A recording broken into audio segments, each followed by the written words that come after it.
ऋतू जाणार माहेरी 7व्या महिन्यात बघा. केलं तर मला माझ्या मम्मी पप्पांची खूप आठवण येते. आठवण म्हणजे सांग सांग सांग. रडायला येतं मला. हं. 5 वर्ष झाले मी त्यांचं तोंड नाही बघितलेलं. माझ्या बहिणीची आठवण येते मला, माझ्या भावाची आठवण येते, सगळ्यांची आठवण येते. असं एक व्यक्ती नाही का मी त्याला आठवण नाही करत आहे. मागच्याच व्लॉग मध्ये तुम्ही बघितला असेल, म्हणजे भरपूर दिवस झाले तुम्ही तो व्लॉग बघितला असेल का माझी बहीण भेटायला आली होती मला, तर मला किती रडायला आलं होतं. नमस्कार मित्रांनो, विनायक वागचोरे युट्यूब चॅनलवर तुमचं सर्वांचं पुन्हा एकदा स्वागत आहे. तर आम्ही चाललोय दवाखान्यामध्ये आणि मी जसं की तुम्हाला म्हटलं होतं दररोज व्लॉग शेअर करेन, ते माझ्याच्यानी झालं नाही कारण हे गेले होते देवदर्शनाला, त्याच्यामुळं व्लॉग नाही आलेत. त्याबद्दल मी तुमची माफी मागते. पण मी काय म्हणतो तू शूट करायचा ना व्लॉग काढायचा ना तू. आणि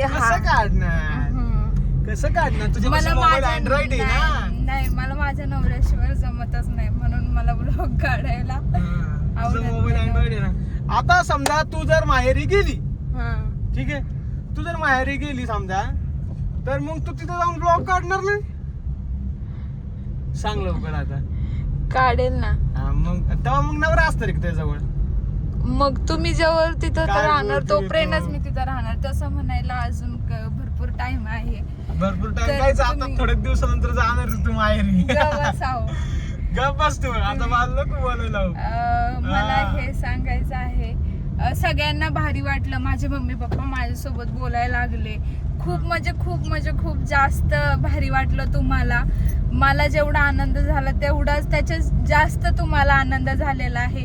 काय म्हटले का तुमच्या बाळाचा पायगुण खूप छान आहे, त्याच्यामुळे तुमचे मम्मी पप्पा बोलायला लागले. लय भारी वाटलं तशी असं comment. तसं. खरंच तुमच्या बाळाचं पायगुण बाळ खूप छान बाळ आहे. बाळ लकी ठरलं तुम्हाला असं बोललीस कमेंट मध्ये. नक्कीच लकी असेल, म्हणूनच भरपूर सारं व्यवस्थित चालेल आणि देवाच्या कृपेने चाललंच पाहिजे व्यवस्थित. आणि माझी एवढीच इच्छा होती की ऋतूच्या ऋतू सोबत बोलावा, आणि ते बोलायला लागले. आता एकदम भारी वाटतंय. काही विषय नाही, बोलतील हळूहळू जास्त. आणि अजून तुम्हाला एक सांगायचं, ऋतू माझ्या अंदाजे तर ऋतू माहेरी जाते 7व्या महिन्यात असं मला तर वाटतंय.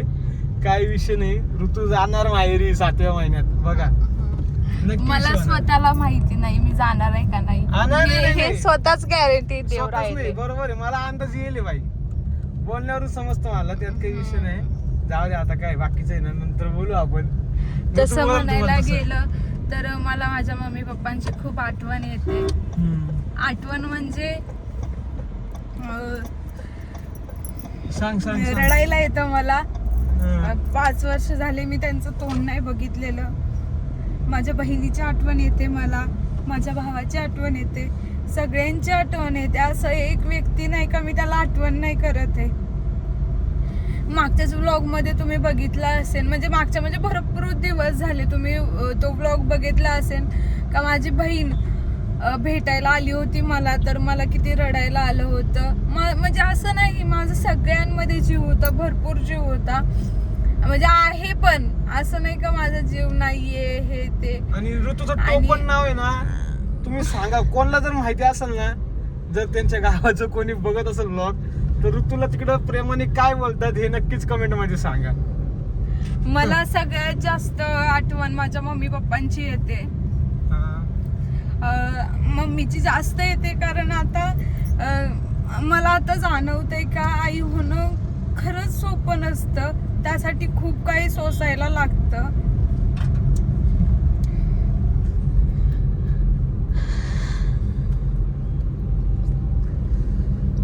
चला आता, तुला पण रडायचं नाही, मला पण रडायचं नाही. शांत बस. चांगल्या कामासाठी चाललोय आम्ही, आणि आता आणि हे रडायचं नाही हे खुशीचे आसू आहे. सांगितले मला. हा, खुशीचे आसू आहे. पण तरी पण कसं रडणं म्हणजे फक्त या चांगलं व्हिडिओच्या माध्यमातून एवढंच सांगेन मी मम्मी पप्पांना का माझं चुकलंय. मी मान्य करते माझं चुकलंय. मला प्लीज खरंच माफ करा. मला माझ्या बहिणीची खूप आठवण येते. भाऊ तर खूप लहान होता, पण बहिणीची खूप जास्त आठवण येते बहिणीची.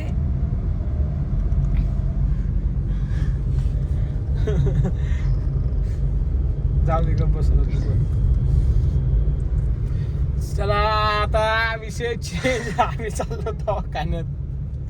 काय करू आणि मला म्हणजे माझ्या मम्मीच्या पप्पांची, मम्मीच्या आईची, मम्मीच्या आत्याची, म्हणजे सगळ्यांची, आजी बाबांची, सगळ्यांची आठवण येते.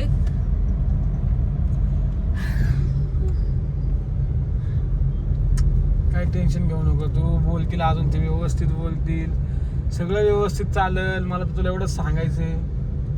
माझं काय म्हणणं आहे की फक्त ऋतू सोबत बोलावं, माझ्यासोबत नाही बोलले तरी चालेल, पण ऋतू सोबतच बोलावं बस, एवढीच इच्छा आहे. बाकी काहीच नाही. बघू चला, जसं जसं काय काय होईल ते मी लवकरच मला काय बरोबर. तुझ्या खुशीसाठी माझं काय नाही आतापर्यंत पण खुशी नाही, आतापर्यंत तरी पण आतापर्यंत माझ्या नवऱ्याने माझ्या खुशीमध्येच खुशी मानलेली आहे. प्रत्येक गोष्ट त्यांनी मला कसं वाटन याबद्दलच विचार केलेला आहे. प्रत्येक वेळेस मी तुम्हाला चोरवोटीच्या ब्लॉग मध्ये पण सगळं सांगितलं असेल. त्या छोट्याशा बॅनर साठी माणसानी अरे काहीतरी राहते तेवढा बॅनर शेवटच्या मिनिटाला बनवून आणला त्यांनी माझ्यासाठी. मला माझ्या मम्मी पप्पाची आठवण येते, याचा अर्थ असा नाही का मला सासरी प्रेम मिळत नाही. परत तुम्ही म्हणशाल का सासरी तुला प्रेम मिळत नाही म्हणून तू असं व्लॉग टाकलाय का, तुला मम्मी पप्पाची आठवण येते, असं नाही. 5 वर्ष जर मी 5 वर्ष जर माझ्या आई वडिलांना मी बघितलेलं नाहीये, त्यांना मी माझ्या डोळ्यांनी बघितलेलं नाहीये. 5 वर्ष म्हणजे आता मी फोनवर बोलायला लागले. 5 वर्षात मी माझ्या बहिणीच्या, माझ्या भाव तर बोलतच नाही, अजून पण नाही बोलत नाही. त्यांनी व्हिडिओ कॉल वगैरे असं काही बोलणं झालेलं नाही, फक्त साध्या कॉलवरती बोलणं. मी बघितलेलं पण नाही माझ्या डोळ्यांनी माझ्या मम्मी पप्पांना. म्हणजे 5 वर्षापासून नाही बघितलेलं. 5 वर्षापासून पाठीमागं कोणाच तरी लग्न होतं, त्याच्यामुळे एक फोटो बघायला भेटला असेल तिला. ते पण दुसऱ्यांनी शेअर केला होता म्हणून. म्हणजे तिथले रिलेटिव्ह माझ्या ओळखीचे आहेत ना, म्हणजे ओळखीचे म्हणजे ऍड आहेत मला व्हॉट्सअपला, तर मला त्यांनी पाठवून दिला होता. त्यांनी तुला फोटो पण नव्हता पाठवला ऋतू, स्टेटस टाकला होता काहीतरी, तेव्हा दिसलं होतं. स्टेटस टाकला होता तेव्हा मी बघितला होता. आणि तुम्हाला पण दाखवलं होतं की हो मम्मी पप्पा. फोटो वगैरे काही पाठवलं नव्हतं, स्टेटस टाकला तो बघितला होता तुम्ही. फक्त मला एवढं सांगायचंय, तुम्हाला गैरसमज करून घेऊ नका का मला सासरी प्रेम मिळत नाही म्हणून माझ्या मम्मी पप्पांची तिकडची आठवण येते. अरे आपण लहानपणापासून जिथं वाढलो तिथं 5 वर्ष झालं न जाणं म्हणजे किती अवघड गोष्ट आहे. भरपूर अवघड गोष्ट आहे. आता मी स्वतः संगमनेर सोडून कुठं जाऊ शकत नाही, तर मम्मी पासून लांब मी जाऊ शकत नाही. मी खरं सांगतो. मग प्रत्येकाचं असतं वैयक्तिक मत. तसं माझं होतं ते मी आज व्हिडिओच्या माध्यमातून शेअर केलं आणि त्यांच्यापर्यंत पोहोचेल म्हणून मी त्यांना सांगितलं का मी तुम्हाला आठवण करते. बस आता राहिलेलं मी पुढं शेअर करते तुम्हाला. म्हणजे विषय काय तुम्हाला सांगतो, आम्ही त्यांच्यासोबत काही व्हिडिओ कॉलवर बोललो नाहीये. कॉल चालू आहे, साधा कॉल चालू आहे, नॉर्मल बोलणं चालू आहे. अजून जास्त फरक पडला पाहिजे. माझी तर हीच इच्छा आहे की ते सगळं व्यवस्थित व्हावा आणि सगळं बोलणं व्यवस्थित चालावं. बस बाकी काहीच नाही. देवाला एवढीच मी प्रार्थना करतो. ऋतू खुश तर मी खुश आहे, त्यात काही विषय नाही.